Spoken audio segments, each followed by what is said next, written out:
할렐루야. 오늘 새벽 예배 오신 모든 분들 주님의 이름으로 환영합니다. 이 시간 우리 사도신경으로 우리 신앙을 고백드리겠습니다.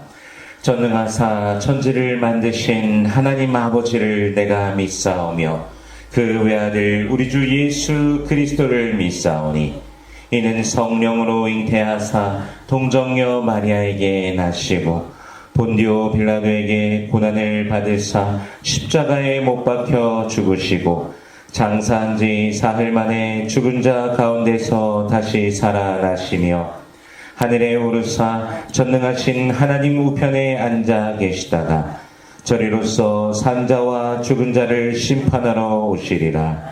성령을 믿사오며 거룩한 공회와 성도가 서로 교통하는 것과 죄를 사하여 주시는 것과 몸이 다시 사는 것과 영원히 사는 것을 믿사옵나이다. 아멘. 우리 찬송가 267장 주의 확실한 약속의 말씀 듣고 함께 찬양하겠습니다. 새 찬송가 267장 통일 찬송가 201장입니다. 새 찬송가 267장 통일 찬송가 201장 주의 확실한 약속의 말씀 듣고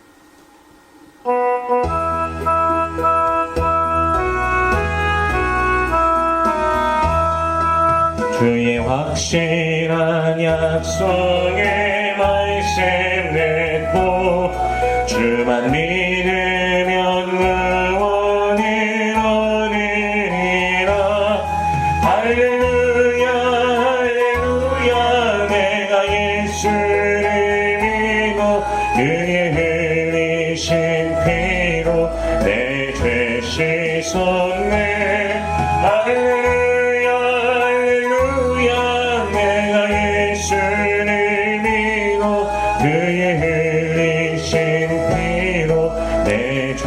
씻었네.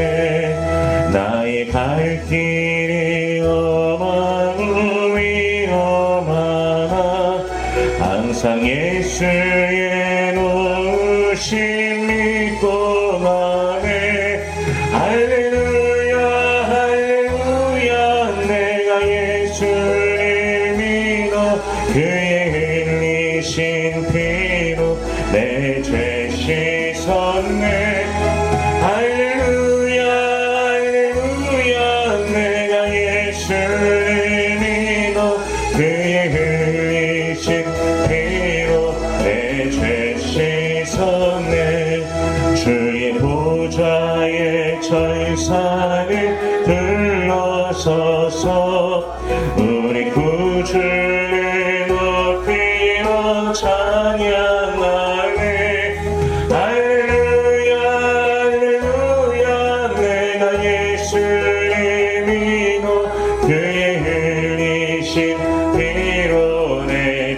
씻었네.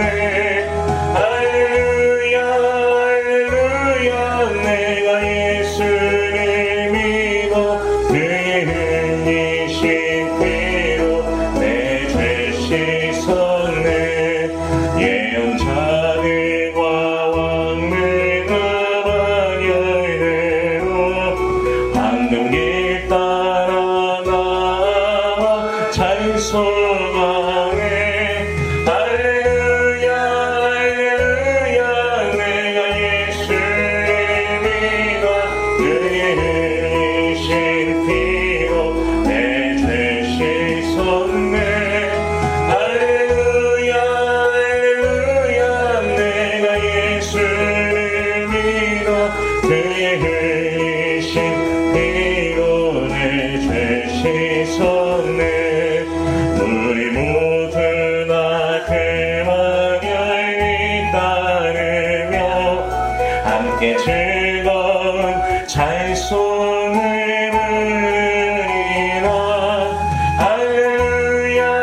아멘. 오늘 함께 나눌 말씀은 마가복음 11장 12절에서 26절까지의 말씀입니다. 마가복음 11장 12절에서 26절인데요. 봉독은 12절에서 19절까지의 말씀을 봉독하겠습니다. 12절에서 19절까지의 말씀 함께 봉독하겠습니다. 시작.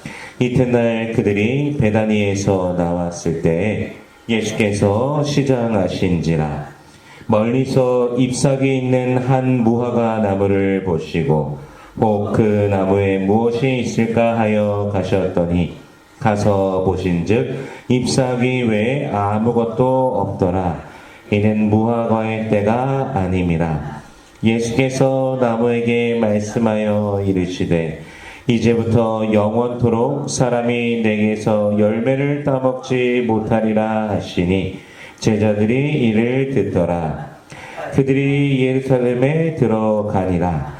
예수께서 성전에 들어가사 성전 안에서 매매하는 자들을 내쫓으시며 돈 바꾸는 자들의 상과 비둘기 파는 자들의 의자를 둘러 엎으시며 아무나 물건을 가지고 성전 안으로 지나다님을 허락하지 아니하시고 이에 가르쳐 이르시되 기록된 바 내 집은 만민이 기도하는 집이라 칭함을 받으리라고 하지 아니하였느냐.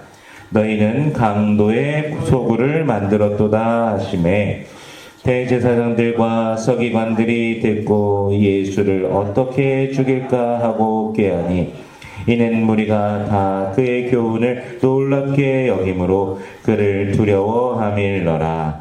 아멘. 잠시 기도하겠습니다.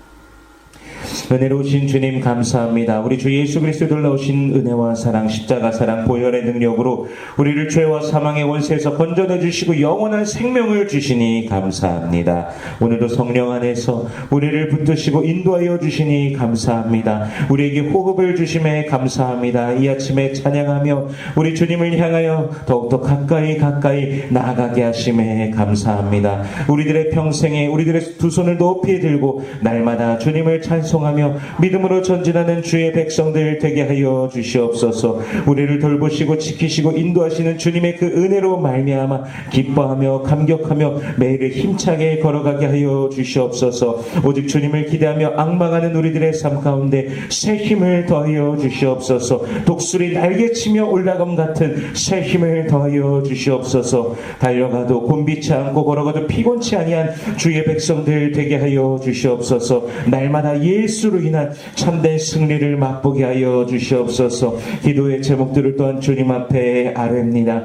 기도할 때 우리 주님께서 응답하여 주시옵소서. 응답하시는 주님보다도 그러나 더욱더 그 주님과의 교제로 말미암아 기뻐하고 주님과의 그 깊은 모든 시간을 통하여서 우리가 영혼의 즐거움과 참된 만족을 누리는 우리 모두가 되게 하여 주시옵소서. 예수님께서 아버지 하나님과 그 깊은 교제 가운데 매일 나아가셨던 것처럼 우리도 주님과 늘 교제하며 기쁨으로 주 앞에 나아가게 하여 주옵소서. 이 시간 말씀을 대합니다. 성령께서 친히 말씀 조명하여 주시사 깨닫게 하시고 아멘으로 와닿게 하시며 순종케 하시며 하늘로부터 내려오는 신령한 복을 누리는 모든 주의 백성들 되게 하여 주시옵소서. 감사드리며 예수님 이름으로 기도드립니다. 아멘. 이제 어제 본문에서요, 예루살렘에 입성하신 예수님께서 성전을 둘러보시고 때가 저물매 베다니로 가셨다가 이튿날 다시 이제 예루살렘으로 향하시는 것을 봅니다. 그런데 예수님께서 오늘 보면 시작할 때 보니까 예수님의 그 모습 어떻다고 말씀하고 계십니까? 예, 시장하셨다고 합니다. 배가 고픈 인간의 그런 모습인 것이죠. 성육신하신 예수님께서는 인간의 그 모든 것을 그대로 감정과 이 모든 걸 그대로 다 느끼셨습니다. 예수님께서 시장하셨습니다. 근데 마침 저기에 잎사귀가 있는 무화과 나무를 보시고 나무에 뭐가 좀 있을까, 열매가 좀 있을까 해서 먹을까 해서 가셨는데 잎사귀 외에는 아무것도 없었습니다. 성경은 오늘 본문에 보니까요, 분명히 무화과의 때가 아님이라라고 오늘 13절에서 분명 그 하반절 마지막에 말씀하고 계시죠. 그러니까 이것은 무화과 열매를 수확하는 시기가 아니라는 것이죠. 우리 14절 다시 한번 읽어보겠습니다.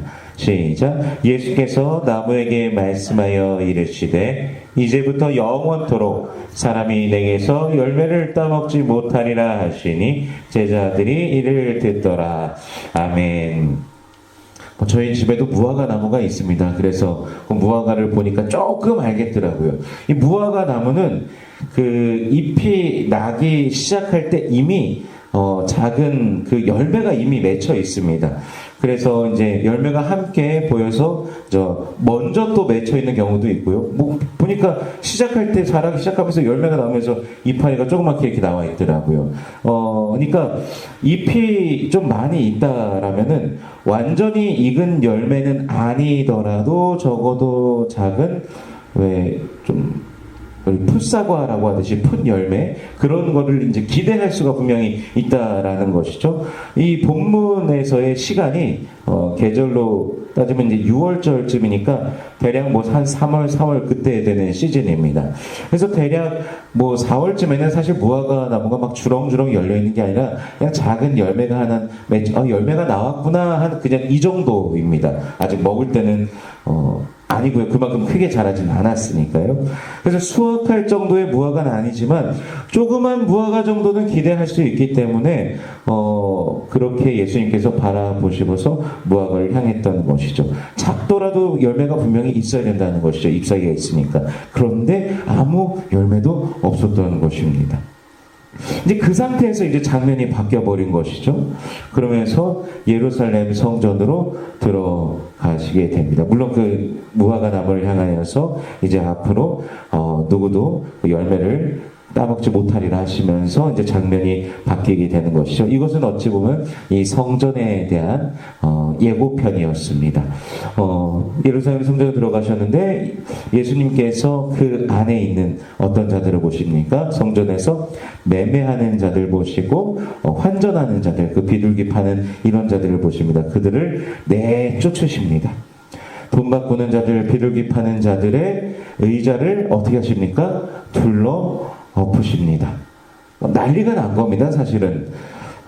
이 절기 때 사실 먼 곳에서 온 사람들은요, 성전세 나려면은 예루살렘에서 그 성전세를 내기 위해서 통용하는 돈이 필요했습니다. 왜냐하면 그 당시 동전에는 예수님께서 왜 세금을 내는 것이 옳으냐 안 내는 것이 옳으냐라는 그 질문에 가이사의 것, 그 데나리온 가족 물어보면서 가이사의 것은 가이사에게 하나님의 것을 하나님께 드리라 라고 예수님 말씀하시지 않았습니까? 이 동전에 그 가이사 즉 그 로마 황제의 얼굴이 그려져 있었습니다. 근데 예루살렘에서 성전세를 내는데 가이사의 얼굴이 박혀져 있는 동전을 새로 낸다라고 하면 그게 신앙적으로 불가능하지 않습니까? 이들도 그게 안 된다고 해서 로마도 그 정도는 통용을 해줬습니다. 그 가이사의 얼굴이 없는 너희들만의 것을 할 수 있도록 그것을 인정을 해준 것이죠. 그래서 그곳으로 오면은 그들만이 사용할 수 있는 성전세로 낼 수 있는 것으로 환전이 필요했습니다. 그리고 제사를 위해서 먼 곳에서 동물을 가져올 수는 없지 않습니까? 그래서 그곳에서 직접 사갖고 할 수 있도록 됐던 것이죠. 이것은 하나님께서도 그 율법을 통해서 그렇게 할 수 있도록 해두신 거고요. 그렇게 짐승을 현장에서 성전에 와서 구매할 수 있도록 한 것인데, 그런데 예수님께서 이들을 내쫓고 이들의 상을 엎으시는 것입니다. 우리 17절 말씀 다시 한번 읽어보겠습니다. 시작. 이에 가르쳐 이르시되 기록된 바 내 집은 만민이 기도하는 집이라 칭함을 받으리라고 하지 아니하였느냐. 너희는 강도의 소굴을 만들었도다 하시매. 아멘. 그냥 일반적인 어떤 시각으로 보면은 그들은 사람들에게 필요한 것을 하고 있었습니다. 그러나 문제는 성전 본래의 의미와 역할을 잊어버린 채로 그 그들의 그 예배가 점점 형식과 어떤 그 거래 구조 안에 그냥 갇혀버리게 되는 것입니다. 마음은 없는 그냥 형식만 있는 그 제사, 그냥 성전이 되어버렸다는 것이죠. 의미를 다 잃어버린 형식이 사실 무슨 소용이 있겠습니까?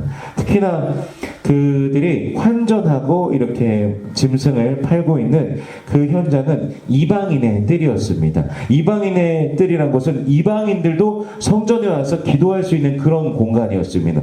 그런데 이방인들이 와서 기도하려고 하는데 옆에서 무슨 소리가 들립니까? 여기 비둘기 한 마리에 얼마, 한 마리에 얼마, 돈 바꿔줍니다, 돈 바꿔줍니다 이러면서 기도를 하려고 하는데 계속 그런 소리가 귓가에 맴돌면서 들리는 거죠. 그래서 이방인들의 기도의 자리가 되어야 될 곳이 장사 소리, 환전 소리로 가득하게 되는 것이죠.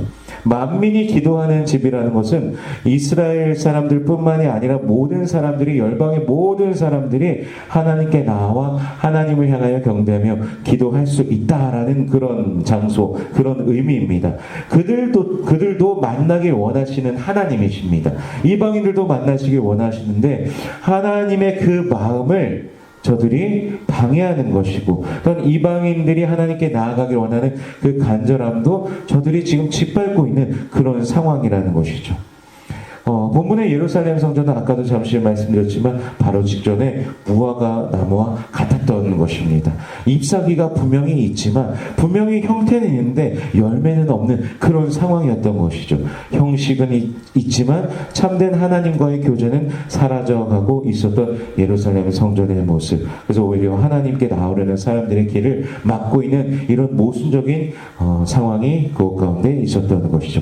그래서 예수님께서 그 자리를 엎으셨던 것입니다.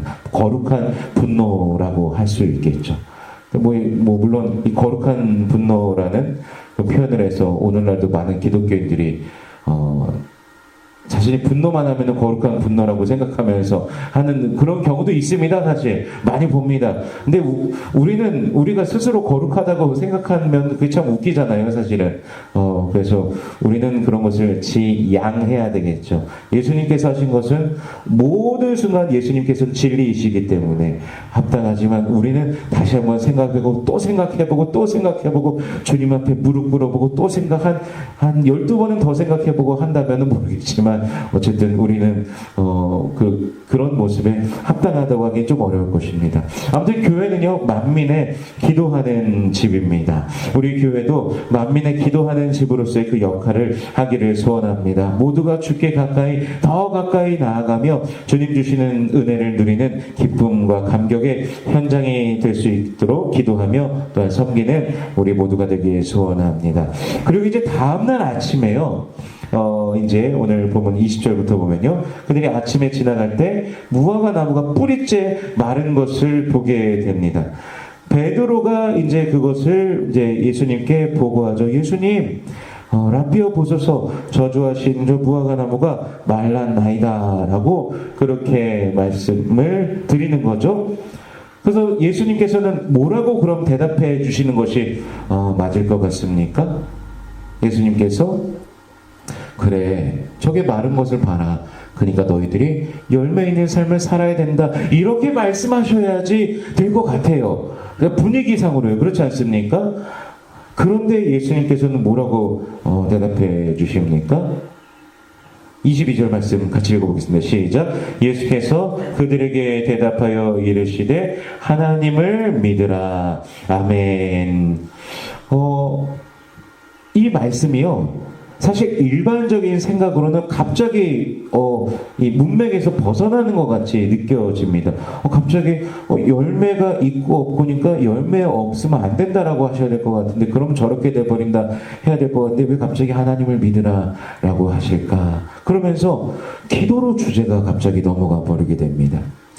이 말씀은요, 물론 예수님께서 하신 말씀은 믿음의 기도에 대한 가르침이기도 합니다. 그런데 마가복음 11장 그 전체 문맥 안에서 보면 그 믿음이 단순히 내가 원하는 것을 이루는 믿음이 아니라 예수님을 통해 하나님께서 여시는 그 새 길을 신뢰하는 믿음을 우리가 이 본문에서 이제 보게 되는데요. 하나님께 나아가는 길을 막고 있었던 낡은 그 예루살렘 성전의 모습을 우리가 좀 전에 보지 않았습니까? 그 체제가 옮겨지고 예수 안에서 하나님께 나아가는 새 길이 열릴 것이라는 것을 이제 본문이 보여주고 계시다라는 것이죠. 그래서 그 날을요, 그저 막연히 기다리는 것이 아니라 임하실 하나님 나라를 기대하면서 우리가 기도해야 된다라고 말씀해 주시는 것입니다. 그러니까 하나님께서 계획하셨어도 우리는 기도하면서 기다려야 된다라는 것이죠. 주님의 뜻이 이루어지길 우리가 기도하면서 기다려야 된다는 것. 오늘 이 본문에서요, 이 기도에 대해서 말씀하시면서 진실로 너에게 이르노니 누구든지 이 산더러 들려 바다에 던져지라 하며 그 말하는 것이 이루어질 줄로 믿고 마음에 의심하지 아니하면 그대로 되리라 라고 말씀하셨는데, 바다에 던져진다는 것이 단순한 기적이라기보다요, 구약의 관점에서 보면은 심판의 이미지가 있는 것이죠. 예루살렘 성전의 모습. 그래서 견고하며 흔들리지 않을 것 같은 이 성전이 결국에는 무너지게 되지 않습니까? 그래서 하나님의 뜻 가운데 이 성전이 무너지게 된다라는 것이죠. 그래서 이 산이 들려서 바다에 던져진다는 말씀은 우리가 원하는 문제 해결의 능력을 말하는 것을 넘어서 하나님께 나아가는 길을 막고 있었던 성전 중심의 그 낡은 체제가, 그 예루살렘 성전 중심의 낡은 체제가 없어지고 예수 안에서, 그리스도 예수 안에서 새롭고 참된 예배의 길이 열려지게 된다라는 보여주시는 장면입니다. 그래서 그 직후에요, 예수님께서는 어떻게 말씀하십니까? 오늘 본문에서요, 서서 기도할 때 누구에게 혐의가 있거든 용서하라. 25절 다시 한번 읽어볼까요? 시작. 서서 기도할 때 아무에게나 혐의가 있거든 용서하라. 그리하여야 하늘에 계신 너희 아버지께서도 너희 허물을 사하여 주시리라 하시니라. 아멘. 그냥 막연한 기도의 응답으로 생각한다면, 이 기도의 능력, 기도의 그 응답으로 생각한다면 이 이어지는 말씀들이 계속 이해가 되기가 더 어려워집니다. 아니, 좀 전에 갑자기 기도 응답에 대해서 기도의 능력 말씀하시는데 갑자기 또 용서하라고요? 이게 무슨 분위기죠? 라고 질문할 수밖에 없는 것이죠. 그래서 이 용서에 대해서 말씀하시는 것은 능력의 기도라는 그 측면으로 보기보다 오히려 예수님께서 이루시는 구원, 새로운 성전의 측면으로서 본다면 오히려 우리가 이것을 더 받아들이기가 쉬운다는 것이죠. 주님의 날을 기대하는 자로서 기도하면서 살아가는 자들, 즉 예수 안에서 죄사함 받은 은혜를 받은 우리가 또 우리도 용서하며 하나님 나라의 백성으로서 용서하며 살아가야 된다는 것을 또 말씀해 주신다라는 것이죠. 그래서 하나님께서 열어주시는 새 길, 하나님 나라의 원리, 하나님 나라의 새로운 질서 속에서 오늘을 살아가는 우리가 되어야 된다라고 본문은 말씀하시는 것입니다. 제가 어렸을 때, 고등학교 때 기독교 동아리에 있을 때 이 본문을 가지고서 저는 이제 뭐 다른 그 동아리 안에서 다른 팀에 있었지만 이 예배에 막 인도하는 팀에서 이 구절을 가지고 하면서 후배들을 면접을 했습니다. 너 저 산을 명하여서 저 바다로 던지게 할 수 있어? 라고 그런 질문을 하더라고요. 그래서 제가 그 어린 나이였지만 저도 그 당시, 물론 교회는 어릴 때부터 다녔지만 저도 예수님을 정말 전심으로 믿기 시작한 지 그때 한 1, 2년 정도 됐을 때입니다. 근데 그 말을 들으면서 야, 어떻게 저런 질문할 수 있지? 나는 지금도 내가 선배인데도 나도 못 그러겠는데 후배들한테 어떻게 저런 질문을 던질까 해서 그런 질문을 했었는데, 어떻게 보면 굉장히 편협한 시각으로 우리 눈에 보이는 그것만을 가지고서 질문하고, 그래서 그 인터뷰가 끝나니까요 막 애들이 막 울면서 나갔어요. 그 질문에 대답을 똑바로 못한다고 하면서 막 선배들이 후배들을 막 혼냈거든요. 어떻게 그렇게 믿음이 없냐고 하면서 성경에 이렇게 나와 있잖아 막 이러면서. 그래서 참 사투리로 표현하면 거시기 하다 그랬었는데, 어쨌든 이 본문의 말씀이 그냥 기도의 능력 그것만을 말씀하시는 게 아니라 넘어서 하나님 나라의 백성으로서 임하실 하나님의 나라, 그 썩어질 그 관습과 같은 것을 다 벗어버리고 새 나라의 하나님 나라의 사람으로서 그날을 기대하면서 기도하며 살아가며, 또한 그 마음으로 또한 은혜를 받았으니 용서하며 살아가라는 말씀이라는 것을 우리가 새겨 보기를 소원합니다.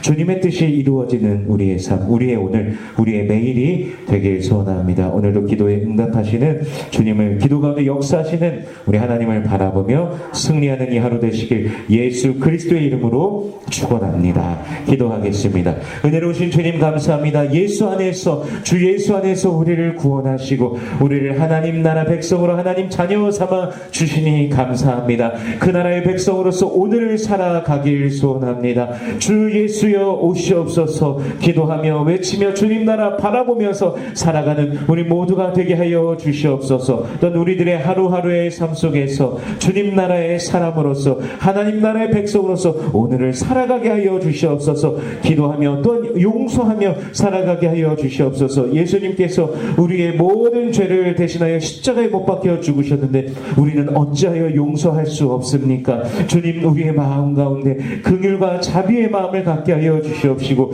용서하며 예수님의 마음으로 살아가는 우리가 되게 하여 주시옵소서. 세상 가운데 그리스도 예수의 빛을 비추며 오늘을 살아가는 우리가 되게 하여 주시옵소서. 열매 없는 삶이 아니라 참으로 열매 있는 우리 모두가 되게 하여 주시옵소서. 기도의 제목들이 있습니다. 주님 응답하여 주시옵소서. 간절히 부르짖으며 기도하는 모든 주의 백성들의 기도에 응답하여 주시옵소서. 또한 육신의 연약한 자들이 있습니다. 치료하여 주시옵소서. 머리부터 발끝까지 새롭게 하여 주시옵시고 그 온몸의 그 세포와 조직과 뼈 마디마디, 혈관과 장기기관과 혈류에 이르기까지 그 모든 것을 깨끗게 하시고 새롭게 하여 주시옵소서. 주 여호와는 치료의 주님이심을 우리가 믿습니다. 여호와는 하파의 그 능력으로 우리 가운데 임하시며 새롭게 하여 주옵소서. 치료하여 주시옵소서. 마음이 상한 자를 고쳐 주시옵소서. 위로의 주님의 손을 만나며 우리 주님의 위로로 말미암아 기뻐하는 모든 주의 백성들 되게 하여 주시옵소서. 오늘 하루의 삶을 주님 열어주시니 감사합니다. 호흡이 있는 동안 더욱더 주님을 찬송하며